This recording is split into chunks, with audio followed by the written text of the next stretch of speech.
Oke, selamat siang. Kita ada di suatu tempat di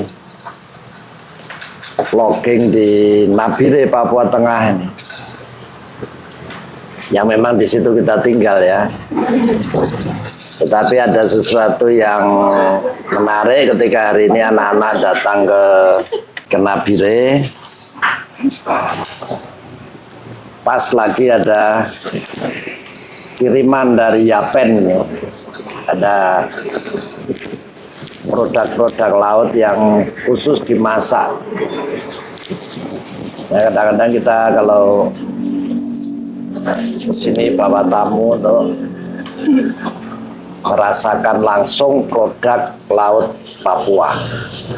Nah, tapi yang kesempatan yang langka ini adalah ini. Kita mau dengar cerita langsung dari yang punya. Gimana, mungkin perkenalkan dulu ini. Oke. Kalau nama itunya itu kue teko. Kue teko. Jalan sama busa ya. Poros. Poros sama busa. Maka dijelaskan ini apa dan kepitingnya apa tempatnya? kepitingnya, cerita jalannya sampai sini, kemudian dijadikan sesuatu dan kemudian pembuatnya itu siapa? Oke Om. Ya, selamat siang. Kok jadi grogi saya? Padahal saya tuan rumah. Berarti kenalan dulu aja Om. Siap. Siapa? Dari mana? Ya. Jadi ya oke, makasih kesempatan yang luar biasa ini. kok resmi banget ya Pak Dokter, Bu Dokter. Jadi kalau saya sendiri namanya Marcelino Krey. Krey itu orang Biak. Jadi saya orang Papua. Cuman ibu Jawa. Ibunya Jawa. Halo. Tapi kebanyakan biasanya kok yang suka masak kan biasanya sih perempuan. Tapi sekarang itu di chef-chef dunia, chef-chef yang hebat-hebat kebanyakan kok sekarang laki-laki. Tapi dibilang chef sebenarnya kalau chef atau memasak sebenarnya mungkin bukan di situ. Saya sebenarnya cuman jatuh cinta sama yang namanya dapur. Oh gitu. Jadi jatuh cinta sama suasana dapur. jadi awalnya kenapa sih suka sampai akhirnya mau masak mau apa itu saya suka sekali dapur. Jadi kalau pergi ke tempat-tempat seperti Esatware atau tempat-tempat yang ada kitchen set, wah senang sekali. Nah terus kita masuk nih, kenapa namanya kue teko? Jadi satu waktu sekitar tahun 2018 saya ke Nabire. Sebelum itu saya di Manokwari. Tapi basic bisnisnya bukan rumah makan, bukan kuliner. Saya bidang jasa juga, cuman waktu itu jual beli tiket pesawat. Jadi berurusannya dengan pesawat, bandara, kargo, nah kurang lebih seperti itu. Ketika pindah ke Nabire, lalu saya ini apa sih yang saya mau, ternyata istri saya support. Kan kamu suka sekali masak, ya udah bikinlah kue teko. Tapi nama itu waktu itu belum ada nama kue teko. Nah, ketika satu waktu saya pikir nama yang bagus, ketika saya mau buka warung ini ya, tempat makan ini, ngobrol lah dengan satu orang teman saya, namanya Koh Jun. Saya panggilnya Koh Jun, orang Nabire juga, lama di Nabire. Nah, kita ngobrol-ngobrol sampai akhirnya muncullah kata kue teko. Nah, tapi selama ini orang pasti mikir ketika kue teko berarti ini Jawa. Kue teko, ini orang Jawa, kamu datang diundang, gitu. Terus kalau orang Papua ngomong mirip-mirip koteka. Itu warung koteka. Terus kue koteka tuh kue teko atau koteka ya gitu ya gitu. Jadi setelah berjalan waktu akhirnya ternyata dapat gitu namanya menjual. Tapi sebenarnya itu singkatan kuliner tepi kota. Karena kita tuh di pinggir kota, jadi ejaan lama kuliner tepi kota dibuat ejaan lama dan ternyata namanya ini menjual. Kue teko, filosofi Jawanya dapat karena dari bahasa Jawa dapat. Tapi artinya itu sendiri kue liner tepi kota, karena kita posisinya ini kan Sanoba, seperti tadi Pak Dokter bilang, Bapak bilang jalan poros sama busa, jadi dia nggak ada. Jadi seperti itu. Nah, berjalan waktu, kue toko berdiri 36 itu dengan salah satu kakak saya. Kita waktu itu dia punya brand 36, dia yang support saya sampai semuanya ada, termasuk makanan-makanan ini. Nah, itu yang 36 itu brand dari kakak saya. Nah, jadi berjalannya waktu, saya awal-awal jualan belum ada yang menu seperti ini. Menunya hanya nasi ikan biasa, nasi telur, lalapan, ya fast food begitu, makanan siap jadi. Nah, kalau khusus untuk yang di sini kan orang-orang pada bilang kepitingnya. Kepitingnya yang jadi fenomena. Sama udang, ya. Jadi kalau kepiting sama udang ini memang bumbu ciri khas kami. Nah, namanya bumbu saus terasi. Nah, ini waktu itu yang menemukan sebenarnya kakak saya. Nah, kakak saya ada di sini, dia yang menemukan, dia bilang begini, "Adik, ini bumbunya kamu coba bikin. Kamu modifikasi atau bagaimana terserah, coba kamu bikin." Akhirnya berjalan waktu, ya sudah, akhirnya kita pakai bumbu ini. Jadi kalau dibilang saya yang temukan bumbu ini sendiri, tidak. Ini sebenarnya bumbu kakak saya yang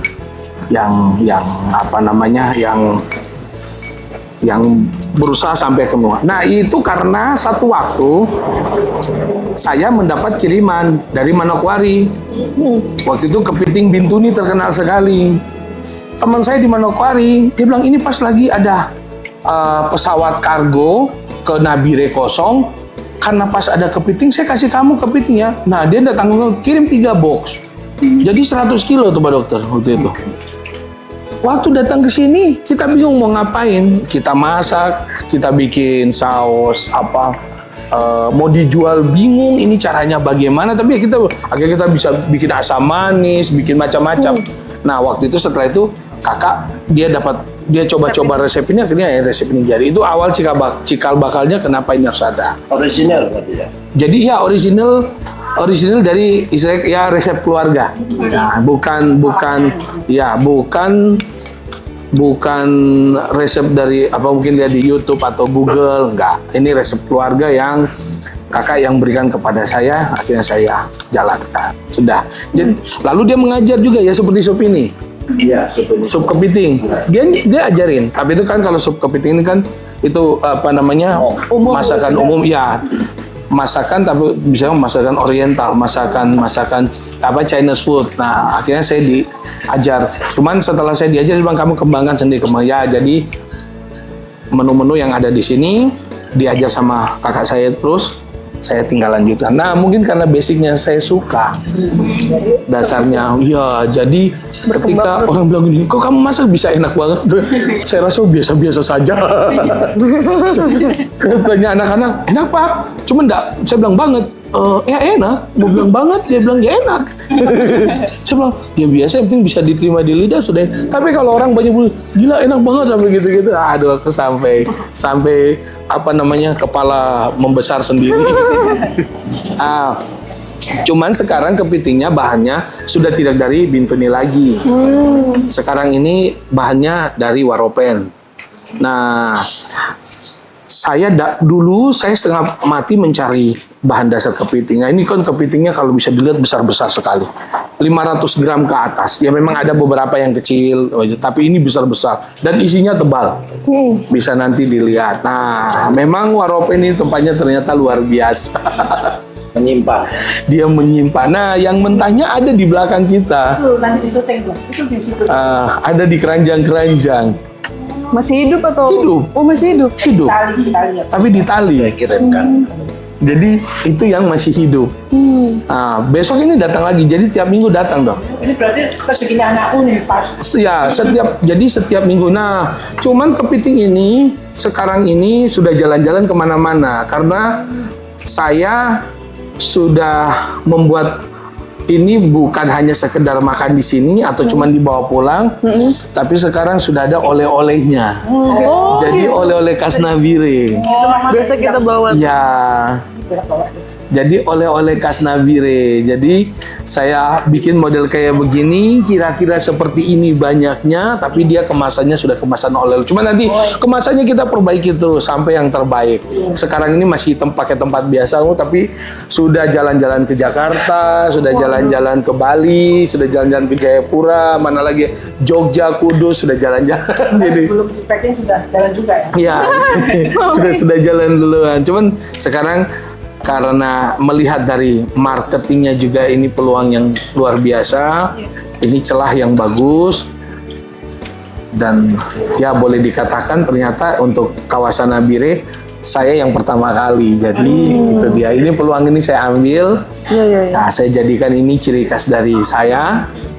Jadi dari warung ini, dari kedai makan ini, kepiting. Mungkin kita bisa coba. Siap, silakan coba. Kalau yang ini pesanan khusus. Pesanan khusus Ibu Dokter. Nggak ada di menu reguler. Jadi biasanya memang yang pesan-pesan seperti udang begini, itu saya punya udangnya biasa. Udang yang apa namanya, yang putih biasa, yang biasa ya, yang. Tapi kalau yang udang ini udang tiger, ini juga dari Waropen udangnya. Jadi pesanan khusus. Kesukaan kami sana. Coba kita icip ini. Iya. Ini gitu. Lanjut pertanyaannya apa? Apalagi ya. Jenisnya masih terjaga. Yang udang tiger nih jadi Waropen juga. Waropen juga, ada juga dari Nabire ada. Jadi perairan kita ya, dari mulai Nabire, Waropen sampai mendekati Mamberamo itu bakau semua. Jadi bisa dibilang kalau saya pernah pergi ke tempat-tempat kepiting. Bintuni Babo saya sudah pergi. Kalau saya di situ saya bilang itu rumah kepiting. Karena tidak ada celah sedikit pun pantai itu yang pasirnya putih atau yang bisa tidak bisa. Itu semuanya hutan bakau, lumpur, dan memang rumahnya kepiting. Saya belum pernah pergi ke Waropen. Cuman mereka bilang cukup besar, jadi saya cuma bilang oke, second home-nya kepiting. Jadi rumah kedua kepiting di sana. Itu menurut analisa saya saja. Karena saya belum pernah pergi. Nah, dulu kami disuruh itu ada istilah hutan bakau Waropen atau apa ya? Bukan bakau. Enggak, maksud memang bakau itu kebanggaan Waropen. Iya. Memang bakau itu yang memberi rasa khasnya ya. Iya, jadi bakau itu kan mereka tinggal di bawah-bawah hutan apa ini. Mungkin itu salah satu yang mempengaruhi juga dari akarnya, alirannya. Karena kepiting tinggal di situ, udang pun tinggal di situ. Jadi ketika bakaunya itu full, iya dia mungkin lebih tajam rasanya, lebih tajam. Tapi itu yang mempengaruhi kualitas apa namanya dagingnya. Ketebalannya, wah luar biasa. Malah makanannya dia ya. Iya, jadi malah ini menjadi sesuatu yang apa ya? Sesuatu yang sebenarnya menguntungkan. Jadi ya itu kalau lingkungan itu kalau pantai lalu di bakaunya dirubah itu sayang sekali. Kalau saya karena itu rumah untuk berbagai macam makhluk hidup dan juga dia membantu ini supaya tidak ada abrasi dan lain-lain. Air ketahan sama dia. Ternyata fungsinya tuh bagus sekali. Sampingnya adalah makanan seafoodnya. Iya, seafoodnya tuh jadi Vitamin. besar-besar. Yang pasti besar-besar. Udah dipotong-potong. Sudah dipecah-pecah. Jadi nanti tinggal angkat, tinggal ya ngorek kalau memang kurang nanti. Tapi tadi saya sudah pecah, tinggal. Cuman saya pecahnya nggak pecah sampai hancur karena takut dagingnya hancur. Jadi saya cuman itu salah satu kenapa kalau dimasak kalau dipecah bumbunya masuk. Kalau nggak pecah biasanya bumbunya nggak masuk, dipecah baru ya. Kalau mau rasa sebenarnya kalau mau rasa kepiting itu dia enak atau bukan masalah enak atau maksudnya rasa kepiting betul-betul tidak apa ya tidak terkontaminasi dengan bumbu lain itu kalau habis dikukus. Saya paling suka manisnya ada, asinnya ada, gurihnya ada, cita rasa yang tadi saya bilang yang tajam itu ada, yang betul-betul kepiting. Kalau kukus memang kita harus belajar juga, karena kalau kukus ya biasanya kalau kita nonton ya, ada yang istilah begini, overcook. Itu hasilnya juga kurang bagus. Kenapa? Bukan empuk sekali. Kalau kepiting itu isinya nempel, Bu Dokter, di cangkangnya. Jadi ketika dipecah nggak bisa. Tapi kalau pas dipecah baru dia ditarik gini, dia utuh, lepas gitu. Nah, itu pas sekali dan rasanya pas. Masih ada apa namanya kayak ada airnya gitu ya. Jadi dia masih lembut. Aduh, pokoknya kalau habis dikukus itu habis dikukus saja. Kalau sudah sekitar 1 jam sudah hilang. Airnya sudah turun. Dia masih panas kan. Jadi itu sesekali nanti satu waktu pas mau makan kepiting yang betul-betul original tanpa bumbu itu seru. Nah, itu memang cocok itu. Kalau bumbu ini ketemu kangkung bunga pepaya, nah itu cocoknya pas. Betul. Cita rasanya mantap. Jadi kalau ada tamu keluar itu kita pasti ngajak sini. Tanya dulu ada kepiting nggak? Ya kalau tapi ini sekarang dijamin Bu Dokter selalu ada kepiting karena saya sudah stokis terus kepitingnya. Jadi paling tidak seminggu sekali datang barangnya. Tapi ini lagi mau ditambah kalau bisa seminggu 2 kali karena mengingat sekarang sudah jadi oleh-oleh. Ini kita belum punya bandarnya buka. Kalau bandarnya buka mungkin setiap hari harus supply. Jadi memang banyak yang suka. Penjagaan rasanya waktu dikemas ini. Jadi untuk bumbu sendiri saya turun tangan langsung seperti biasa hampir semua saya nggak bisa tinggalkan. Bukan berarti saya nggak percaya yang lain. Saya meregenerasi juga beberapa siapa yang mau belajar yang ada di dalam sini. Saya ajarin mereka. Cuman untuk tes sentuhan terakhir, touch-nya yang terakhir sebelum ini benar-benar layak disajikan atau layak untuk menjadi bumbu baku, saya yang harus cicipin. Jadi saya rasa, itu saya menjaga dia punya rasa kualitas. Terus yang kedua, saya punya standar untuk kepiting-kepiting ini, untuk ukuran. Mulai dari 300. Kelihatan, iya. Mulai dari 300 gram, ya. Standarisasinya 300 up, 400 up, 500 ke atas. Jadi seperti itu. Nah, jadi memang saya belajar terbiasa untuk segala sesuatu harus ada ukuran-ukurannya ya. Ada level-levelnya. Jadi seperti itu. Jadi ketika kepiting ini ukurannya sekian supaya bisa dinikmati dengan senikmat-nikmat ya. Jadi seperti itu. Sabar belum ada. Tapi saya bawa tamu itu kan ketua kepala BKKBN. Oh iya, pusat. Iya. Habisin dia, kan sisa satu season itu udah tak bawain aku. Kira puasa waktu itu. Iya. Makan di hotel ya. Ini makanannya enak sekali. Dulu kemarin aku nggak kepikiran mau bawain ini packing. Belum. Ya bisa tapi nanti di packing juga mungkin biasa. Cuman baru ini 2 minggu terakhir ini. Jadi ini hari minggu kedua. Jadi dari minggu kemarin baru mulai. Karena kalau untuk oleh-oleh kita kan punya yaitu standar. Jadi untuk oleh-oleh saya pakainya yang 500 up. Jadi yang kayak begini yang besar-besar, nggak pakai yang kecil. Supaya pertama memuaskan tuh. Iya, memuaskan dan juga ketika dia menjadi oleh-oleh harganya bisa kita naikkan. Maksudnya kita bisa ini kan bawa keluar orang, oh iya nggak apa-apa, worth it lah saya bayar dengan harga sekian tapi saya dapatnya memang barang sekian. Karena contoh seperti kayak begini aja kita sudah kalau di Surabaya, Jakarta 2 ekor sudah kena di harga-harga di atas 1 juta. Jadi seperti itu. Jadi ya. Itu yang beli rata-rata yang warga sini ke sana atau gimana Om?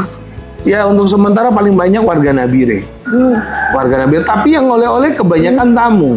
Oh tamunya Tamu yang mau bawa pulang, mau ke Jawa, mau ke Makassar, mereka bawa. Yang ini lebih kencang, kuat. Saya juga kalau mau, tajam sekali. Tapi ya itu memang kepiting, baunya begitu. Istri saya sampai bilang begini, kenapa dia rasa begini macam tajam sekali? Saya bilang ya habitat mungkin masih ini, lalu dia kepiting masih asli. Nah ini yang besok baru mau masuk. Jadi nanti kalau terkenal nanti Om di situ sedia kepiting ya. Iya betul. Jadi Mana ya ini? tak pulang orang bilang. Ini Pak Dokter, ini sudah di Waropen ini sudah posisinya siap di kerambahnya ini. Ini. Oh, siap. Ini ya sudah siap kirim ini. Nah ini lihat satu dalam box saja kita bisa bandingkan ya. Boxnya box yang cool box saja lihat. Ini kepiting satu aja berarti bisa bayangkan boxnya segini, kepitingnya dia sudah segini, capitnya segini. Berarti ini besar-besar. Iya, besar-besar. Ini satu box saja sudah cuman berapa ekor dia sudah nutupin. Berarti ini yang dia besar-besar nih. 500 ke atas lagi disiapin. Nah, ini seperti ini. Nah, ini bisa lihat.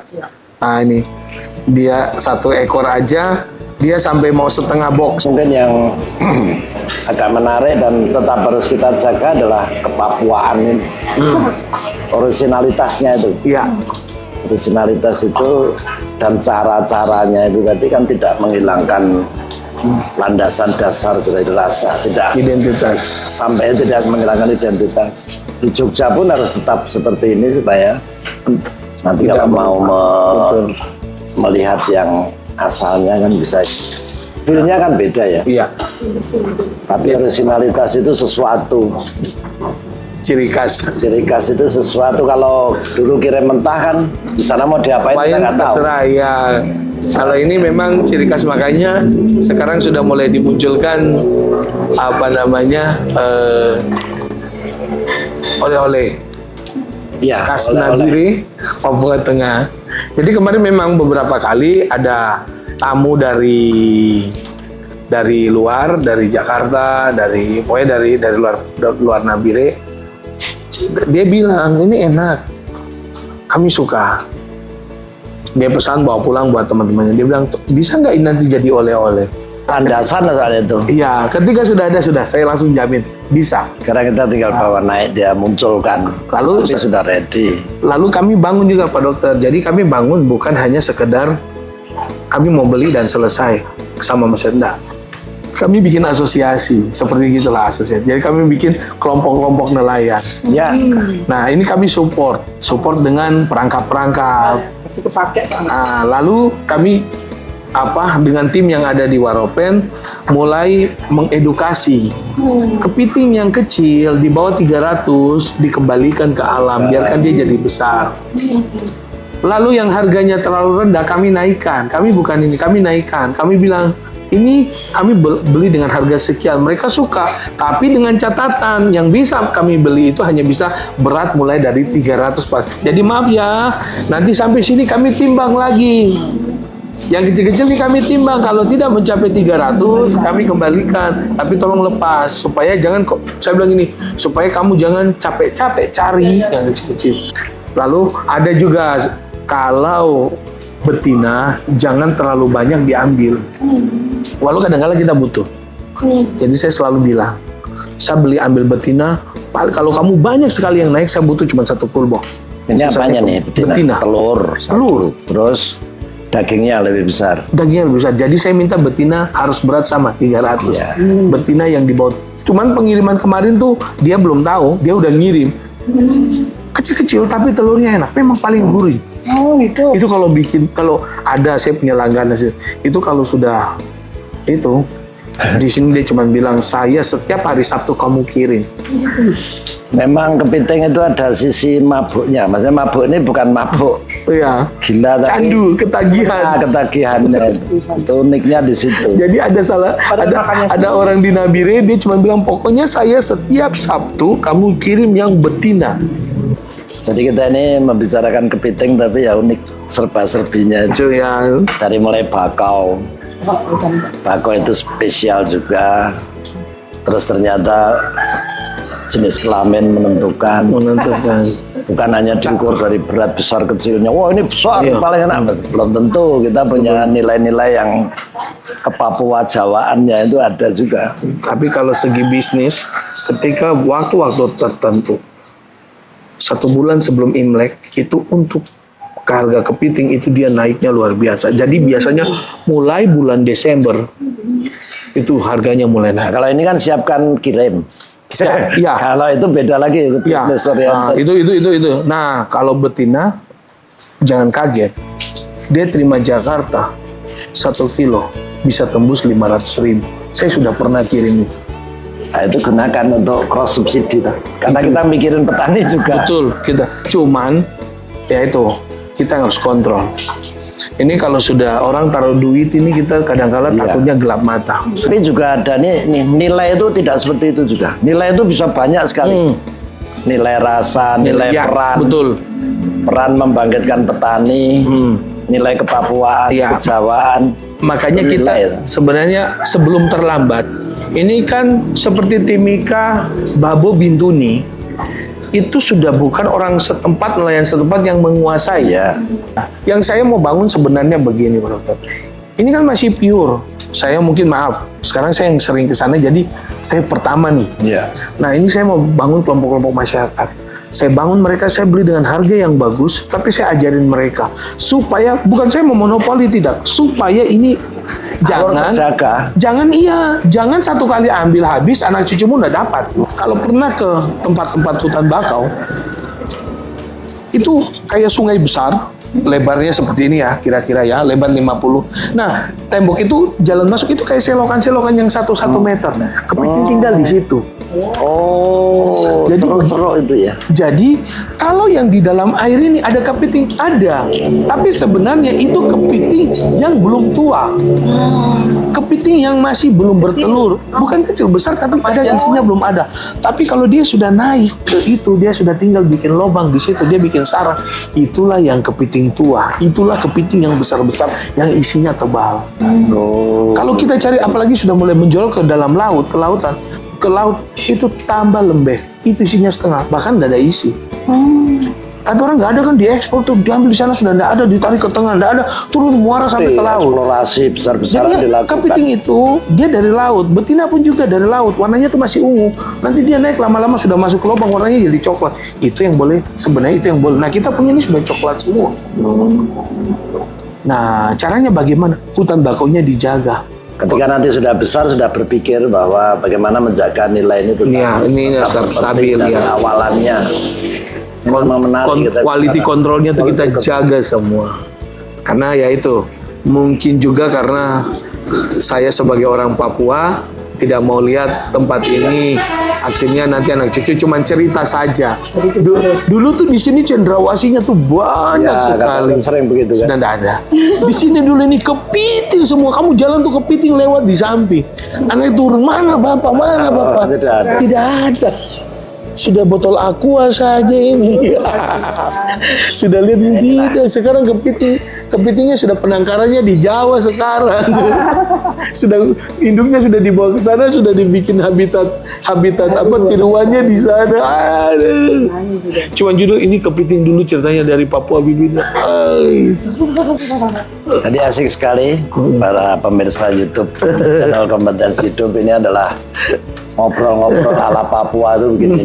Jadi kita berpikir tidak hanya tentang bagaimana mengembangkan bisnis, Ya. tapi juga tentang nilai yang akan dibawa, supaya tetap di dalam dijaga di dalam nilai yang hendak dibangun. Dan beliau sudah sangat menjaga sekali sistem itu, bekerja dalam networking, tapi networkingnya itu dijaga untuk tetap alam sebagai sumber Ya. adanya barang ini dijaga selalu. Oke, demikian. Terima kasih banyak Om. Udah jual. Terima kasih Mas. Terima Mas kasih. Oke. Selamat menikmati. Yo, terima kasih. Enjoy.